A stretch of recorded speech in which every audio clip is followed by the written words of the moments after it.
Hello friends, education मस्ती में आप सभी का स्वागत है। और आज मैं स्टार्ट कर रहा हूं क्लास 10th का एक्सरसाइज 15.2 का क्वेश्चंस। और मैं आपको बता दूं कि इस चैप्टर का जो भी क्वेश्चंस है सभी क्वेश्चंस एग्जाम के लिए बहुत इंपॉर्टेंट है, तो ऐसे क्वेश्चंस का तैयारी आप सभी जरूर कर लीजिएगा।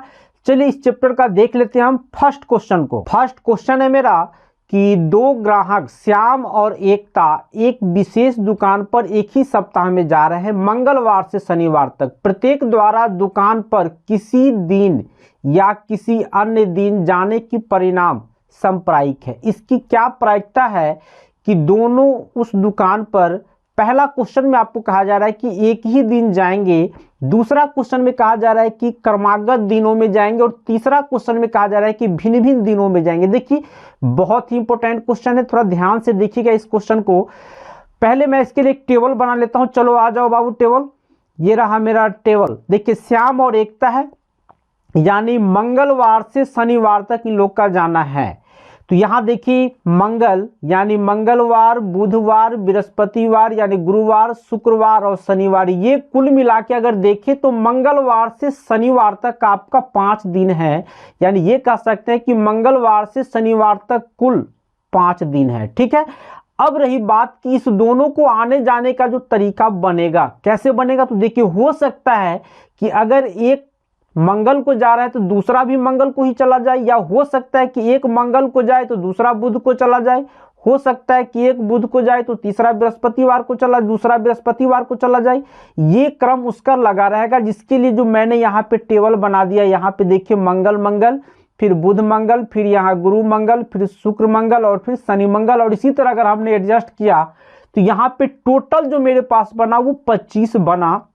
यानी ये कह सकते हैं कि उन दोनों को दुकान पर जाने के कुल 25 तरीके होंगे, यानी कुल परिणामों की संख्या जो हो जाएगा मेरा यहाँ पे 25 हो जाएगा। ठीक है, अब देखिए पहला क्वेश्चन पर हम आ रहे हैं। पहला क्वेश्चन मेरा क्या है, यहाँ देखिए पहला क्वेश्चन में कहा जा रहा है कि एक ही दिन जाएंगे। यहाँ देखिए अब एक ही दिन जाएंगे, तो इसके लिए हम मान लेते हैं कि माना कि दोनों को एक उस दुकान पर एक ही दिन जाने की घटना को ए मान लेते हैं। यानी हमने इस चीज को लिख भी लिया है कि माना कि दोनों को उस दुकान पर एक ही दिन जाने की घटना को ए मान लिया। अब ए के अनुकूल परिणामों की संख्या क्या होगा, तो देखिए सेम डे होना चाहिए। तो सेम डे मेरा क्या है, एक यहां पर आप देख रहे हैं मंगल मंगल है, एक यहां देखिए आप बुध बुध है, एक यहां देखिए गुरु गुरु है, और एक यहां देखिए शुक्र शुक्र है, और एक यहां देखिए शनि शनि है। ये देखिए क्या देख रहे हैं आप, एक ही दिन है ये। यानी ये कह सकते हैं कि यहाँ पे एक के अनुकूल परिणामों की संख्या जो अगर हम देखें तो यहाँ पे मेरे पास हो गया 1 2 3 4 और ये 5। यानी एक के अनुकूल परिणामों की संख्या मेरा हो गया 5। यानी इस चीज को हम लिख भी लिए कि एक के अनुकूल परिणामों की संख्या बराबर 5। अब प्रायिकता का मेरा फॉर्मूला क्या होता है, प्रायिकता का मेरा फॉर्मूला हो जाएगा यहाँ पे PA इक्वल टू ए के अनुकूल परिणामों की संख्या बट्टा कुल परिणामों की संख्या। ठीक है, और अगर हम यहाँ पे देखें मान डाल दे तो PA इक्वल टू ए के अनुकूल परिणामों की संख्या मेरा क्या था, ए के अनुकूल मेरा परिणामों की संख्या यहाँ पर हम लिख चुके हैं, यहाँ 5 है। तो यहाँ पे हो जाएगा मेरा 5। अब बाई कुल परिणामों की संख्या मेरा कितना है, तो यहाँ 25। यानी यहाँ हम लिख सकते हैं कि PA बराबर 5/25, और दोनों को अगर कैंसिल कर देंगे तो ये हमको हो जाएगा PA इक्वल टू 1/5, जो मेरा आंसर हो जाएगा। दूसरा क्वेश्चन है मेरा कि क्रमागत दिनों में जाएंगे। यानी क्रमागत दिनों के लिए थोड़ा सा दूसरे पेज पे हम आ जाते हैं। ये रहा, चलिए टेबल को फिर से एक बार हम ले आते हैं, और यहाँ पे जो मेन 2 लाइन था उसको फिर से मैं उतनी चीजों को लिख लिया हूं। कुल परिणामों की संख्या तक तो बिल्कुल वही रहेगा ही। अब देखिए यहाँ क्रमागत दिनों में जाएंगे, तो इस चीज को हम फिर से लिख लेते हैं कि माना कि उस दोनों को क्रमागत दिनों में जाने की घटना को, अब ए था अब हम बी मान लेते हैं। यानी लिख लेते हैं कि माना कि दोनों को उस दुकान पर क्रमागत दिनों में जाने की घटना को बी मान लीजिए। अब क्रमागत दिन का मतलब क्या हुआ, दोनों को सेम डे नहीं होना चाहिए। क्रमागत का मतलब लगातार, जैसे मंगल के बाद बुध हुआ, या बुध से पहले मंगल हो गया, बुध के बाद गुरुवार हो गया, या गुरु से पहले बुध हो गया। इस तरह से आपको अलग करना है। यहां अगर देखिएगा तो इस तरह से, जैसे कि मैं कुछ में आपको दिखा दूं, यहाँ पे देखिए मंगल बुध, ये गुरु मंगल नहीं कर सकते, ये क्रमागत नहीं है, लगातार नहीं है। देखिए बीच में एक दिन का गैप आ रहा है। यहां देखिए गुरुवार बुधवार ये हो सकता है, इसी तरह अगर आप छांटते हैं तो ये कहने का मतलब कि क्रमागत दिनों के लिए छांटे तो बी के अनुकूल परिणामों की संख्या मेरा हो जाएगा 8। ऐसा ऐसा अगर आप छांटिएगा तो यहाँ देखिए 1 2 इधर हो गया, 1 यहाँ है, 3 1 यहाँ है, शुक्रवार शनिवार। फिर अब कहाँ मिलेगा आपको, तो अब आपको मिलेगा यहाँ पर देखिए मंगल बुध, ठीक है। फिर यहाँ पर देखिए बुध गुरु यहाँ मिल गया आपको। फिर यहाँ पे देखिए गुरु शुक्र यहाँ मिल गया आपको। फिर यहाँ पे देखिए यहाँ मिल गया शुक्रवार शनिवार यहाँ मिल गया आपको। यानी कुल मिला के ऐसा देखते तो आपको 8 मिल जाता है। यानी बी के अनुकूल परिणामों की संख्या मेरा हो गया 8, ठीक है। और अब देखिए यहाँ पीबी का जो मेरा फॉर्मूला यहाँ पे हो जाएगा बी के अनुकूल परिणामों की संख्या बट्टा कुल परिणाम। देखिए सेम फॉर्मूला है, उसी का मैं यूज करते जा रहा हूँ और बहुत आसान चैप्टर है। और मैं आपको बता दूं कि थोड़ा सा भी प्रॉब्लम हो तो आप हमें जरूर कमेंट कर दीजिएगा। चलिए और देखिए, और चैनल पे नए हैं तो जरूर सब्सक्राइब कर लीजिएगा, लाइक कर दीजिएगा और दोस्तों में अधिक से अधिक शेयर कर दिए। देखिए और पीबी बराबर क्या हो जाएगा मेरा, तो बी के अनुकूल परिणामों की संख्या मेरा था यहाँ पर 8 और कुल परिणामों की संख्या यहाँ पे है 25, तो पीबी इज इक्वल टू हो गया मेरा 8/25 जो मेरा आंसर हो जाएगा, ठीक है। अब इसी का हम तीसरे क्वेश्चन को देख लेते हैं कि भिन्न भिन्न दिनों में जाएंगे, इसके लिए क्या होगा। तीसरा क्वेश्चन के लिए फिर से मैं टेबल ले आता हूं और उतनी बातों को फिर से एक बार लिख लिया हूं। कुल परिणामों की संख्या बराबर 25 तक पहुंच चुका हूं। अब देखिए आप भिन्न भिन्न दिनों में जाएंगे, तो इसके लिए हम फिर मान लेते हैं कि माना कि उन दोनों को यानी दोनों को उस दुकान पर भिन्न भिन्न दिन जाने की घटना को हमने सीमा लिया। भिन्न भिन्न दिन कहने का मतलब क्या हुआ कि जो अलग अलग दिन हो रहा है। तो सेम डे कौन हो रहा था, सेम डे तो ये मेरा 5 था, एक यहाँ मंगल मंगल, एक बुध बुध, ये एक गुरु गुरु, चौथा शुक्र शुक्र और 5वां शुक्र शनि। अब देखिए ये 25 में से 5 सेम है, इसका मतलब है कि 20 ठो ऐसा है जो भिन्न भिन्न दिन है, अलग अलग दिन है। यानी ये कह सकते हैं कि सी के अनुकूल परिणामों की संख्या 20। और देखिए पीसी इज इक्वल टू जो मेरा फॉर्मूला हो जाएगा सी के अनुकूल परिणामों की संख्या बट्टा कुल परिणामों की संख्या। और पीसी इज इक्वल टू क्या हो जाएगा, तो सी के अनुकूल परिणामों की संख्या यहाँ देखिए यहाँ मेरा दिया हुआ है 20 और कुल परिणामों की संख्या है 25, तो यहाँ पे हो जाएगा मेरा पीसी इज इक्वल टू 20/25। 5 से अगर इसको अगर हम कैंसिल कर दे तो पीसी इज इक्वल टू हो जाएगा मेरा 4/5 जो मेरा आंसर हो जाएगा, ठीक है। Oh my God! Question number 2 में हमें कहा जा रहा है कि एक पासे के फलकों पर संख्याएं 1 2 2 3 3 और 6 लिखी हुई है। इसे 2 बार फेंका जाता है तथा दोनों बार प्राप्त हुई संख्याओं का योग लिख लिए जाते हैं। दोनों बार फेंकने के बाद प्राप्त योग के कुछ संभावित मान निम्नलिखित सारणी में दिए गए हैं। इस सारणी को पूरा कीजिए। पहले क्या करना है सर, आपको इस सारणी को पूरा करना है। तो पूरा कैसे करना है वो थोड़ा सा देखिए। यहां जो आप देख रहे हैं 1 2 लाइन तो ये करके ही दे दिया गया है। ये 1 और 1 इसको ऐड कर दिया है, तो यहां पर आपको मिला 2। फिर इसको 1 को यहां 1 को और फिर इस 2 को ऐड कर दिया तो ये हमको मिल गया 3। फिर इसी 1 को और इस 2 को ऐड कर दिया तो ये हमको मिल गया फिर 3 और फिर 1 को और 3 को यहां को ऐड किया तो ये हमको मिल गया 4। अगर इसी तरह अगर बढ़ता गया तो जहां नहीं भरा हुआ है वहां मैं आपको भर के दिखा रहा हूं। जैसे यहां देखिए इस 2 को और इस 1 से अगर हम ऐड करेंगे तो ये हो गया मेरा 2 और 1 ऐड करेंगे तो ये हमको मिल जाएगा 3।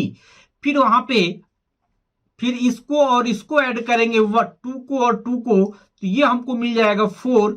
फिर आगे उसके आगे 4, फिर इसके आगे 1 2 और 3 ये हो गया 5। फिर इसके आगे हो जाएगा 2 और 6 जो हमने लिखा यहाँ 8। फिर उसके आगे वाले में देखिए यहाँ 3 और फिर ऊपर वाले 1 देखिए यहाँ मैं इसको जोड़ रहा हूं इसको और फिर यहां से इसको जोड़ रहा हूं मैं, तो ये 3 और 1 जस्ट लाइक मैं आपको ऐसे कर भी देता हूं। ये देखिए यहाँ 3 और 1 जोड़ेंगे तो यहाँ पे हो जाएगा मेरा 4। इसी तरह यहाँ पे अगर इसको कर दे यहाँ ये इसको 3 और 2 को ऐड करेंगे तो ये हो गया मेरा 5। फिर यहाँ देखिए 3 और 2 को ऐड करेंगे तो ये हो गया मेरा 5। फिर इसी तरह ये आगे की ओर बढ़ता चलेगा, ये 6 हो जाएगा, यहाँ पर भी 6 हो जाएगा और यहाँ पे 9 हो जाएगा। और फिर इसी तरह अगर देखें तो यहाँ पे 3 और 1 को ऐड करेंगे तो यहाँ 4 हुआ, ये 3 और 2 को ऐड करेंगे तो 5। फिर यहाँ हो जाएगा मेरा 6 और यहाँ हो जाएगा भी मेरा 6 और बाकी आगे हमें दिया हुआ है। थोड़ा सा सबको मैं हटा दूं यहाँ पे, ये देखिए यहाँ क्लियर कर दिया हूं। इस तरह से हमने इस सारणी को पूरा कर लिया। यानी ये कह सकते हैं यहाँ पर दोनों बार फेंकने के बाद दोनों बार फेंकने के बाद कुल परिणामों की संख्या क्या हो गया मेरा, तो यहां से लेकर के अगर यहां तक और फिर यहां से लेकर के यहां तक अगर हम काउंट करें तो 36 पीस मिलेगा। यानी ये कह सकते हैं कि दोनों बार फेंकने के बाद कुल परिणामों की संख्या जो हो जाएगा ये मेरा 36 हो जाएगा। ठीक है, अब हम पहले क्वेश्चन पे आ रहे हैं, थोड़ा ध्यान से देखिएगा, बहुत इंपॉर्टेंट क्वेश्चन है। और उससे पहले मैं आपको बता दूं कि अगर आप चैनल पे नए हैं तो जरूर सब्सक्राइब कर लीजिएगा, लाइक कर दीजिएगा और दोस्तों में अधिक से अधिक शेयर कर दीजिएगा। कोई प्रॉब्लम हो तो कमेंट हमें जरूर कीजिएगा। ठीक है, और इस वीडियो के लास्ट में मैं आपको बहुत इंपॉर्टेंट बातें बताने जा रहा हूं, वो आप जरूर वीडियो को पूरा लास्ट तक जरूर देखिएगा। देखिए पहला क्वेश्चन में कह रहा है कि एक सम संख्या होगा, एक सम संख्या होगा। अब इसमें से आपको ये जो 36 पीस मेरा है यहां से लेकर के यहां तक, इसमें सम संख्या होने के लिए हमको प्रायिकता निकालना है। तो पहले हम इस चीज को मान लेते हैं कि माना कि एक सम संख्या आने की घटना को हम लोग ए मान लेते हैं। यानी इस चीज को लिख लेते हैं कि माना कि कुल योग, एक सम संख्या आने की घटना को हमने ए मान लिया। चूंकि हमको कुल योग निकालना है, यहाँ पे देखिए यहाँ प्राप्त योग लिखा हुआ है ना यहाँ पे हमने लिख दिया कि माना कि कुल योग एक सम संख्या आने की घटना को हमने क्या मान लिया, ए मान लिया। अब आपको देखना है कि ए के अनुकूल परिणामों की संख्या कितना हो रहा है। यानी इसमें से हमको देखना है कि सम संख्या कितनी बार लिखा गया है। यहां देखिए एक बार सम संख्या यहां रहा मेरा, इस लाइन की बात करें तो एक बार यहां रहा और फिर एक बार यहां रहा। फर्स्ट लाइन में 3 बार है, इस लाइन में भी देखिएगा आप तो यहां भी 2 बार हो गया और एक बार यहां है, 3 बार है। इसी तरह अगर आप छांटते चलिएगा सर तो प्रत्येक लाइन में आपको 3-3 बार मिलेगा और 6 लाइन में आपको 18 बार मिल जाएगा। यानी ए के अनुकूल परिणामों की संख्या जो हो जाएगा मेरा ये 18 हो जाएगा। ठीक है, अब हम प्रायिकता का जो मेरा फॉर्मूला होता था पीए इज इक्वल टू जो मेरा फॉर्मूला होता था कि ए के अनुकूल परिणामों की संख्या बट्टा कुल परिणामों की संख्या, और ए के अनुकूल परिणामों की संख्या हम यहां लिख चुके हैं यहाँ पे 18 और कुल परिणामों की संख्या भी यहां हम लिख चुके हैं 36।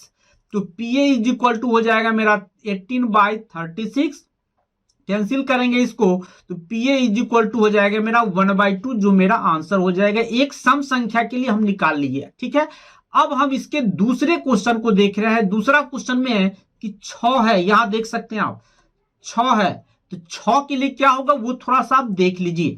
मैं आपको बता दूं 6 के लिए देखिए फिर हम लोग मान लेते हैं कि कुल योग 6 आने की घटना, यानी इसी में हम कर ले कि माना कि कुल योग 6 आने की घटना को हमने बी मान लिया। अब बी के अनुकूल परिणामों की संख्या मेरा कितना हो जाए, तो हमको 6 वाले को ढूंढना है। तो 6 कहां है आप देखिएगा तो यहां पे एक बार 6 यहां मिला, एक बार 6 मेरा यहां मिला, दूसरी बार 6 मेरा तीसरी बार यहां मिला, चौथी बार यहां मिला। और आप थोड़ा सा ध्यान से देख लीजिए सर, अब आपको 6 यानी 6 आपको कहीं नहीं मिलेगा। 6 कितनी बार मिला आपको, 4 बार मिला। यानी हम लिख सकते हैं कि के अनुकूल परिणामों की संख्या बराबर 4। और फिर मेरा जो फॉर्मूला होगा पीए इज इक्वल टू, पीए तो कर नहीं सकते, अब क्या करेंगे पीबी करेंगे। तो पीबी इज इक्वल टू क्या हो जाएगा मेरा, बी के अनुकूल परिणामों की संख्या बट्टा कुल परिणामों की संख्या। यानी पीबी इज इक्वल टू हो गया बी के अनुकूल परिणामों की संख्या बट्टा कुल परिणामों की संख्या।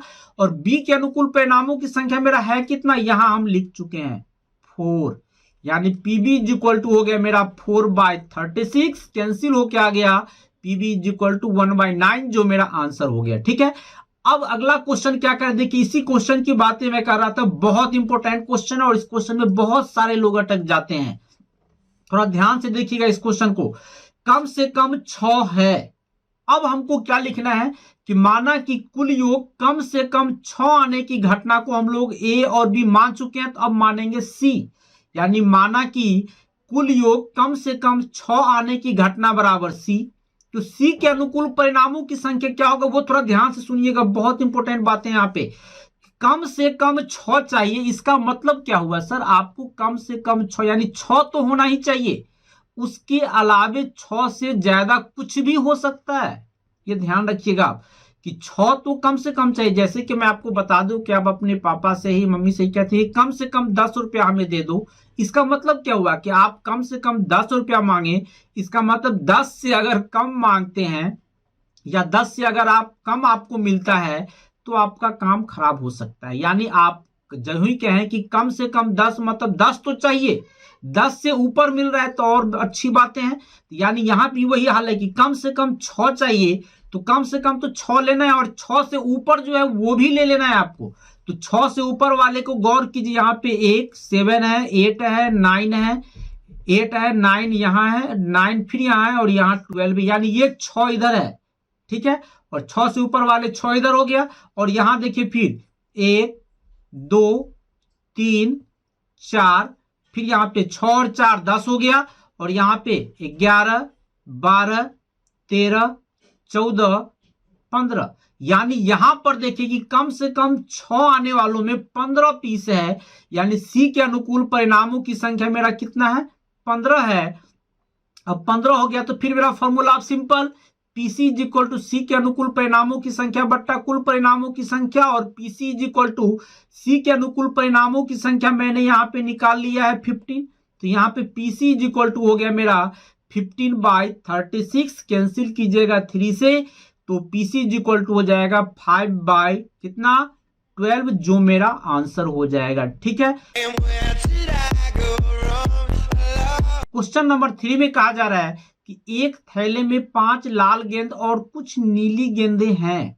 यदि इस थैले में से नीली गेंद निकालने की प्रायिकता लाल गेंद निकालने की प्रायिकता की दुगुनी है तो थैले में नीली गेंदों की संख्या ज्ञात कीजिए। हमको निकालना क्या है वो देखिए, हमको निकालना है नीली गेंदों की संख्या। तो पहले हम मान लेते हैं कि माना कि नीली गेंदों की संख्या बराबर x, यानी इतनी बातों को हमने लिख लिया कि माना कि नीली गेंदों की संख्या बराबर x, और लाल गेंद हमें दिया हुआ है कितना 5, तो लिख भी लेते हैं कि लाल गेंदों की संख्या बराबर है 5। तो सोचिए नीली गेंद को हमने माना x और लाल गेंद है मेरे पास 5, तो टोटल गेंद मेरे पास कितना हो गया 5 + x, यानी ये कह सकते हैं कि कुल गेंदों की संख्या मेरा हो गया 5 + x। अब हमको निकालना है पहले नीली गेंद की प्रायिकता, उसके बाद हम निकाल लेते हैं लाल गेंद की प्रायिकता, दोनों को अलग अलग कर लेते हैं। तो नीली गेंद निकालने की प्रायिकता क्या हो जाएगा मेरा x बट्टा 5 + x, क्योंकि नीली गेंद मेरे पास है यहाँ x और टोटल गेंद है मेरे पास 5 + x। तो नीली गेंद की प्रायिकता हो गया मेरा x बट्टा 5 + x। अब हम निकाल लेते हैं लाल गेंद की प्रायिकता। तो लाल गेंद की प्रायिकता कितनी होगी, तो लाल गेंद है मेरे पास 5 और टोटल है मेरे पास 5 + x, तो लाल गेंद की प्रायिकता जो हो जाएगी मेरा 5 बट्टा 5 + x, यानी लिख लेते हैं इतनी बातों को कि लाल गेंद निकालने की प्रायिकता क्या हो जाएगी 5 बट्टा 5 + x। अब देखिए मेन बात यहीं पर है, यहां पर जो कह रहा है कि नीली गेंद निकालने की प्रायिकता लाल गेंद निकालने की प्रायिकता की दुगुनी है। तो नीली गेंद की प्रायिकता है मेरा x बट्टा 5 + x और लाल गेंद की प्रायिकता है 5/5 + x, ये इसकी दुगुनी होगी, यानी इसकी दुगुनी होगी 5/5 + x की दुगुनी होगी। यानी इस चीज को अगर हम प्रश्न से करके लिख ले तो क्या हो जाएगा मेरा x बट्टा 5 + x इज इक्वल टू 2 गुना 5 बट्टा 5 + x, क्योंकि देखिए यहाँ लाल वाले को हमने दुगुना कर दिया। ठीक है, अब यहां पर देखिए 5 + x से 5 + x को हम कैंसिल कर दे तो क्या हो जाएगा मेरा, यहां मैं कैंसिल भी कर दिया हूं, तो x इज इक्वल टू हो गया मेरा कितना 2 को 5 से गुना किया तो 10, यानी ये कहने का मतलब कि नीली गेंदों की संख्या कितना हो गया मेरा 10, यानी नीली गेंदों की संख्याएं बराबर हो गई 10। ठीक है, क्वेश्चन नंबर 4 में क्या कहा जा रहा है, थोड़ा ध्यान से सुनिएगा। एक पेटी में 12 गेंदें हैं जिसमें से x गेंद काली है। यदि इसमें से एक गेंद यादृच्छा निकाली जाती है तो इसकी प्रायिकता ज्ञात कीजिए कि यह गेंद काली है। देखिए सबसे पहली बात कि हमको क्या दिया हुआ है, तो पेटी में कुल गेंदों की संख्या दिया हुआ है 12 और काली गेंदों की संख्या हमको दिया हुआ है x। यहां देखिए पेटी में कुल गेंदों की बात करें तो ये हमको दिया हुआ है 12 और काली गेंद कितना है x। इतनी बातों को लिख लेते हैं कि काली गेंदों की संख्या x। ठीक है, अब कह रहा है कि यदि इनमें से एक गेंद यादृच्छा निकाली जाती है तो इसकी प्रायिकता ज्ञात कीजिए कि यह गेंद काली है। यानी काली गेंद की हमको प्रायिकता निकालना है। तो काली गेंद की अगर प्रायिकता निकाले लिख ले तो क्या हो जाएगा, काली गेंद मेरे पास है कितना x, और टोटल मेरे पास कितना है 12। तो ये काली गेंद की प्रायिकता मेरा हो जाएगा x बट्टा 12 यानी 12। यानी हम लिख दें कि काली गेंदों की प्रायिकता बराबर क्या हो जाएगा x बट्टा 12 हो गया। अब क्वेश्चन में क्या कह रहा है, देखिए मेन यहीं पर है, यदि इस पेटी में 6 काली गेंद और डाल दी जाए। Oh my God! Wow! ध्यान से सुनिएगा। अब ये जो 12 गेंद है, इस 12 गेंद में क्या किया कि 6 ठो काला गेंद और इसमें डाल दिया। इसका मतलब कि आपके पास अब टोटल गेंद कितना हो गया 18। यानी ये पहले हम लिख ले कि चूंकि 6 काली गेंद और डाल दी जाती है, चूंकि 6 काली गेंद और डाल दी जाती है, इसका मतलब हो गया कि काली गेंदों की संख्या हो गया मेरा x प्लस 6। चूंकि पहले मेरे पास x ऑलरेडी था और 6 गेंद और डाल दिए, तो काली गेंद मेरे पास अब कितना बच गया, बन गया टोटल x प्लस 6 यानी 6 ठो गेंद बढ़ गया। टोटल गेंद मेरे पास अब कितना हो गया, तो अब कुल गेंदों की संख्या जो हो गई ये हो गया मेरा 12 और ये 6 डाल दिए तो 12 और 6 18 हो गया। ठीक है। अब क्वेश्चन में क्या करें, देखिए अब अगर हम काली गेंद की प्रायिकता निकाले तो मेरा क्या हो जाएगा, यानी प्रश्न से अगर कर दे तो अब काली गेंद की प्रायिकता हो जाएगी मेरा कितना, तो अब मेरे पास काली गेंद है x प्लस 6 और टोटल है 18 और पहले की प्रायिकता है x बट्टा 12। काली गेंद की बात करें तो यहाँ पे प्रश्न से यहाँ देखिए क्या करें, तो काली गेंद निकालने की प्रायिकता, तो अब अगर काली गेंद की प्रायिकता निकाले तो ये काली गेंद मेरे पास यहां देख रहे हैं आप x प्लस 6 है और टोटल मेरे पास 18 है। ठीक है। तो यहां पर हम लिख ले कि काली गेंद की अब जो प्रायिकता होगी ये x प्लस 6 बट्टा 18 हो जाएगा। ठीक है। पहले कितना था इसका प्रायिकता, तो पहले था मेरा यहां देख लीजिए x बट्टा 12 था यहां। ठीक है, ये भी लिख लेते हैं x बट्टा 12। अब कह रहा है इसका 2 गुना है, यानी ये जो पहले वाली प्रायिकता थी इसका 2 गुना है। इसको हम 2 से यहां देखिए गुना भी कर दिए, देखिए ले आए हम यहां 2 से गुना कर दिए। ठीक है। अब इसको हमको क्या करना है, सॉल्व कर देना। इस 2 को पहले हम 12 को इस दोनों को कैंसिल करते हैं, कैंसिल करेंगे तो क्या हो जाएगा 2 से अगर हम इसको कैंसिल करें तो 2 छक्का 12 6 और 6 को इस 6 को फिर 18 से हम अगर कैंसिल करना शुरू करें तो 6 से ये कट जाएगा 6 तिरिक 18। अब क्या करते हैं हम यहाँ पे क्रॉस मल्टीप्लीकेशन कर देते हैं। ठीक है, क्रॉस मल्टीप्लीकेशन करेंगे तो क्या होगा, 3 को अगर x से करें तो ये हो गया मेरा 3x is equal to x plus 6। और मैं आपको बता दूं कि अगर कुछ भी प्रॉब्लम हो कंसेप्ट क्लियर करने में तो आप हमें जरूर कमेंट कीजिएगा। चैनल पे नए हैं तो जरूर सब्सक्राइब कर लीजिएगा, लाइक कर दीजिएगा और दोस्तों में अधिक से अधिक शेयर कर दीजिएगा। ठीक है। और देखिए, और इसके लिए एक अगर समझ में आ गया हो, कंसेप्ट क्लियर हो गया हो तो एक लाइक बनता है, लाइक जरूर कर दीजिएगा। ठीक है। अब देखिए इस x को अगर हम LHS में ले आए तो क्या हो जाएगा मेरा 3x minus x is equal to 6 और 3x में से एगो x घट गया तो कितना बचेगा 2 ठो x, तो 2x इज इक्वल टू 6, तो x is equal to 6/2 cancel करेंगे हमको आ जाएगा 3 जो मेरा आंसर हो जाएगा। ठीक है। क्वेश्चन नंबर 5 में कहा जा रहा है कि एक जार में 24 कंचे हैं जिनमें कुछ हरे और शेष नीले हैं। यदि इस जार में से यादृच्छा एक कंचा निकाला जाता है तो इस कंचे के हरा होने की प्रायिकता 2/3 है। जार में नीले कंचों की संख्या ज्ञात कीजिए। देखिए हमें दिया हुआ है क्या, पहले वो हम लिख लेते हैं। कुल कंचे हमको दिया हुआ है 24, यानी लिख लेते हैं कि कुल कंचे बराबर कितना 24। ठीक है। हमको निकालना क्या है, तो जार में नीले कंचों की संख्या चाहिए हमको, तो नीले कंचों की संख्या को हम x मान लेते हैं।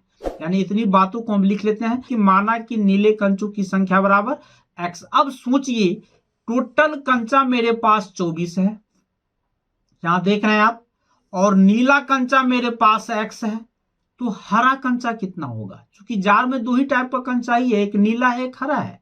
टोटल 24 है, नीला x है, तो हरा कंचा कितना होगा 24 माइनस x हो जाएगा ना। यानी यहां पे हो जाएगा मेरा हरे कंचों की संख्या कितना हो जाएगा 24 माइनस x।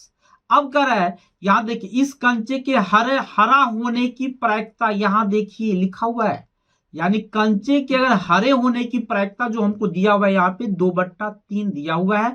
यानी प्रश्न से इतनी बातों को हम लिख ले कि कंचे के हरा होने की प्रायिकता बराबर 2/3। देखिए कुछ नहीं किए हम, यहाँ पर जो क्वेश्चन में दिया हुआ तो वही चीज हम लिख लिए कि कंचे के हरा होने की प्रायिकता क्या चीज 2/3।